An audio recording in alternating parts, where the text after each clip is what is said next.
The classroom was empty, but when she locked the door behind us, I realized this wasn't about lessons anymore. The final bell had already rung, and the room emptied with the usual rush of footsteps, chatter, and the shuffle of bags. Within minutes, the classroom felt like another world entirely. Desks stood in uneven rows, scraps of paper clung to the floor, and the fluorescent lights hummed softly above. I lingered behind, pretending to organize my notes, though in truth I was stalling. Something about the silence after everyone left always pulled at me, like the room held a secret that only revealed itself once it was empty. That's when her voice cut through the stillness. "Stay a moment," she said. I froze, my pen caught halfway into my bag. I looked up. She was still by the board, erasing the last traces of chalk, her back turned. The sleeve of her blouse slipped slightly as she reached upward, revealing the delicate line of her wrist. I swallowed and nodded, though she couldn't see it. "Sure." She set the eraser down, turned, and walked toward the door. I thought she was leaving, but instead, her hand found the handle. With a quiet click, she pushed it closed. The sound echoed faintly in the hollow room. And then, another sound. The soft twist of the lock sliding into place. My chest tightened. I wasn't sure if she noticed the way my eyes followed her, but when she turned back toward me, there was something different in her expression, steady, unreadable, but not cold. She crossed the room with a calmness that made the space feel smaller. Her heels tapped gently against the tiles, each step deliberate, as though she knew the silence would amplify it. She didn't speak right away. Instead, she paused at her desk, resting her palm against the edge as she looked at me. I tried to focus on my notebook, but my fingers had gone still, my notes unreadable blurs. The room smelled faintly of chalk dust and her perfume, something warm, subtle, like vanilla touched with cedarwood. It clung to the air between us, filling the quiet like a secret only I was meant to hear. "You work harder than most," she finally said, her voice low, almost thoughtful. I noticed things like that. I didn't know how to answer. My throat felt dry, so I only managed, "Thank you." Her gaze lingered on me, not sharp, but searching. I felt it in my chest, in the quickening of my pulse. The door was locked, the hallway outside completely silent. Inside, it was just us, the soft hum of the lights, and the faint rhythm of my own heartbeat. And in that moment, I realized, whatever reason she had for asking me to stay, it wasn't just about class anymore. She didn't move right away. Her hand stayed lightly on the edge of her desk, as though grounding herself before speaking. The stillness stretched until I thought maybe she'd changed her mind about keeping me. But then her eyes softened, and she nodded toward the nearest chair. "Sit for a moment," she said. I obeyed, my bag sliding off my shoulder with a muted thump against the floor. The chair creaked under me as I settled, trying to look calm when every nerve in me felt alive. She leaned back against the desk, arms crossing loosely, not in defense, but in thought. "You're different," she continued. "You listen. You don't just sit here because you have to. There's the presence about you." Her words caught me off guard. Teachers praised effort, grades, neat handwriting. But this was different. This was her noticing me, not as one face among many, but as someone who mattered. I tried to laugh it off. I don't know if that's true. Her lips curved slightly, the kind of smile that didn't quite reach her eyes but made them warmer nonetheless. "It's true. I wouldn't say it if it wasn't." For a moment, the room felt less like a classroom and more like something suspended between worlds, too quiet, too private, too charged to be ordinary. She reached for a stack of papers on her desk, fanning through them without really looking. "Your essay," she murmured, pulling one free. She glanced at it briefly before setting it aside again. "You write as if you're older than you are, as if you've seen more than you should have." Her words landed with a weight I wasn't prepared for. She wasn't just grading me. She was looking at me, through me. I shifted in my chair, my hands folded tightly together. "I just write what I feel, I guess." She studied me, tilting her head slightly. A strand of hair slipped loose from behind her ear, brushing against her cheek. Almost unconsciously, she tucked it back, her fingers trembling faintly before she let them rest against her lap. Her voice lowered. Most people hide what they feel. They're afraid to be honest, even with themselves. I didn't know what to say. My chest felt heavy, caught somewhere between nervousness and something I couldn't name. The way she was looking at me, calm, intent, vulnerable, made it impossible to pretend this was only about schoolwork. Her hands twisted together in her lap for a second, betraying a quiet uncertainty that she quickly smoothed over with composure. But I saw it, and in that tiny flicker of vulnerability, I felt closer to her than I ever had before. The hum of the lights, the faint smell of chalk, the locked door, it all blurred into the background. All I could feel was her attention, steady and unwavering, resting squarely on me. And I realized this wasn't about an essay, not really. She had given me a reason to stay, yes, but it wasn't the reason she spoke aloud. She stayed perched on the edge of the desk, her posture graceful but not rigid. For a moment she didn't speak, only let the silence draw us closer, as though the quiet itself had become part of the conversation. Her eyes wandered to the window where the fading sunlight slanted across the blinds, painting long shadows over the floor. "I've been teaching for years," she finally said, her voice quieter now, almost as if she were confessing something. "Most days feel the same. Lessons, grades, faces that come and go. But every now and then, someone reminds me why I started. Why connection matters more than curriculum." Her words lingered in the air, heavier than I expected. I shifted in my seat, uncertain whether to answer or just listen. She seemed to sense that, because she gave me the smallest smile before continuing. "Do you know how rare it is for someone your age to actually see people?" she asked. "Not just look, but really notice?" I hesitated. "I don't think I do anything special." "You do," she insisted softly. "You notice things most people overlook." And sometimes, her gaze faltered for the briefest second. Sometimes that can feel like a gift and a curse. The way she said it, I understood. She wasn't just talking about me anymore. She was talking about herself. The room seemed to tighten around us. The hum of the lights faded beneath the low cadence of her voice. I could almost hear the rhythm of her breathing, steady but faintly uneven, as if holding back more than she was willing to say. I leaned forward slightly, my elbows resting on my knees. "And for you? Has it been more of a gift, or more of a curse?" The question surprised her. Her eyebrows lifted, but then her face softened, the faintest vulnerability flickering through her composure. She glanced down at her hands, which were folded neatly in her lap, her thumbs brushing against each other in a slow, restless rhythm. "Both," she admitted after a pause.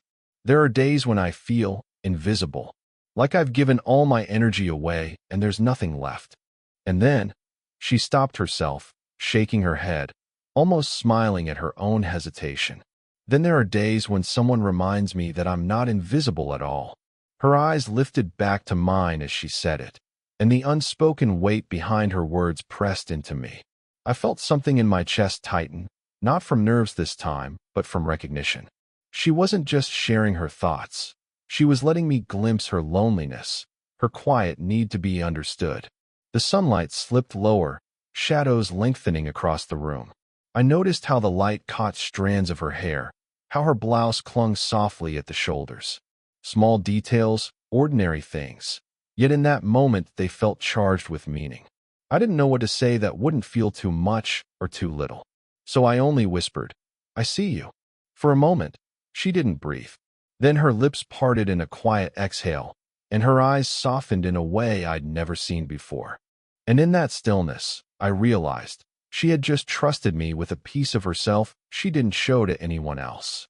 Her words still echoed in me, soft, fragile, heavier than anything I expected to hear within these four walls. I didn't want to break the moment, but the silence stretched thin, balancing between comfort and something unspoken. She shifted slightly, turning toward the stack of papers again. The movement was small, ordinary, but I felt it ripple through me. She picked up my essay, glanced at it as if she needed something to hold, and then placed it down again without reading. Her fingers lingered on the edge of the page, tracing an invisible line. "You write with honesty," she said, her voice low. Do you realize how rare that is? I swallowed. Maybe. I just don't know how to hide it. She looked at me for a long moment, and then, almost instinctively, she stepped closer. She reached for the notebook in my hands, intending to skim through it. Our fingers brushed. It was nothing, an accident, really, but the spark was undeniable. Her touch was warm, her skin soft against mine. She didn't pull back right away. Her hand lingered a moment too long, and in that pause, the air thickened, charged with something fragile and dangerous all at once. I felt my pulse quicken, each beat drumming against my ribs. My throat went dry. The room suddenly felt warmer, as if the walls themselves had moved closer. She noticed. I could see it in the flicker of her eyes, the subtle stillness in her shoulders. For a second, she let her hand remain, her fingers grazing the back of mine as though testing what silence could hold. Then, slowly, deliberately, she withdrew. I'm sorry, she whispered, her gaze lowering as if she'd crossed an invisible line. She smoothed the edge of her skirt, trying to regain composure, but I'd already felt the truth in that fleeting contact. It wasn't a mistake. It wasn't meaningless. I shook my head, my voice barely steady. You don't have to be. The words hung between us, fragile and daring. She looked up again, her eyes locking onto mine, searching for something, permission, maybe, or reassurance. I didn't look away. The hum of the lights above filled the silence. Outside, faint footsteps echoed down the distant hallway, then faded, leaving us suspended in a world that felt entirely our own. Her hand rested against the desk now, fingertips tapping softly, nervously. I noticed how close it was to mine. Close enough that if I reached just a little, I could cover it with my own. My chest ached with the urge, but I stayed still, letting the tension breathe. She drew in a quiet breath, her shoulders rising and falling slowly. You don't realize, she said softly, how dangerous it is for someone to notice. I didn't answer, but my silence carried everything, every thought, every racing heartbeat, every word I didn't dare say aloud. And though her hand was no longer on mine, I could still feel the warmth of it, lingering like a secret neither of us could take back. The air between us felt fragile, as though a single wrong word might shatter it. She stayed near the desk, her hand tracing absent shapes across the wood grain, her shoulders carrying a stillness that didn't feel natural.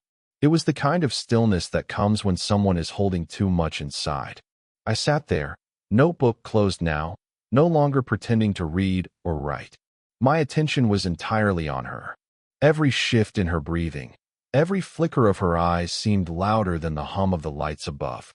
She broke the silence first, though her voice came softer than before. Sometimes I wonder, she said, not looking at me, if I've built my life so carefully that I forgot what it feels like to risk something. The words landed like a confession she hadn't planned to give. She caught herself and gave a small, nervous laugh, brushing her hair back from her face. Ignore me. I shouldn't be saying that. But I didn't ignore it. I couldn't. It doesn't sound foolish, I said quietly. Her eyes lifted to mine again, and the look that passed between us held more meaning than any words could. She didn't move, but her gaze carried weight, as though she was daring me to look away. I didn't.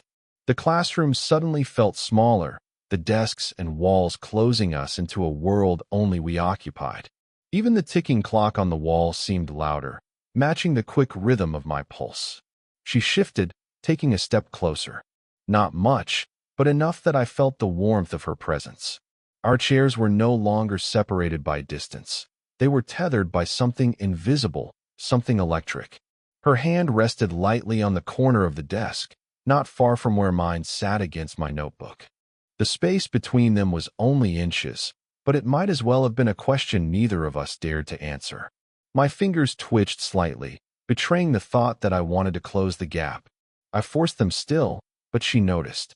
Her lips parted as if she might speak, but no words came. Instead, her eyes lowered briefly to my hand, then returned to my face. That single glance said everything. She inhaled slowly, steadying herself. You shouldn't be here this late, she murmured, Though her tone didn't carry the firmness of a rule, it carried hesitation, as if the truth was the opposite. I almost smiled, my voice low. Then why did you ask me to stay? Her breath caught, her expression softening in a way I'd never seen before. Vulnerable, uncertain, human. The clock ticked again, and the silence returned, heavier now, filled with possibility. Our hands never touched. Our voices said almost nothing. And yet, in that suspended moment, it felt like everything important was already being said, without words, without permission, without escape. We were both caught in the same gravity. Neither of us moved closer, but neither of us pulled away. And in that fragile tension, I understood. Sometimes what isn't spoken is louder than anything that could ever be said. The silence between us wasn't empty anymore. It was full. Full of every glance, every hesitation, every word we'd left unsaid. She didn't move at first, just stood there by the desk, her eyes fixed on mine as though weighing a decision. I felt the pull of it, like something invisible tethered us together, drawing me closer without either of us meaning to. Finally, she shifted. It was the smallest thing, a step forward, barely half a stride. But it changed everything. I could feel her presence now, warm and near, close enough that the faintest trace of her perfume reached me again, vanilla, with that undertone of cedarwood I'd noticed before. My heart beat faster, the rhythm filling my ears. She leaned slightly closer, just enough that I could feel the warmth of her breath when she spoke. "You make it hard to remember the lines," she whispered. Her words caught me completely off guard. My chest tightened, and for a moment I forgot how to breathe. I searched her face, wondering if she meant to say it, or if it had slipped out against her better judgment.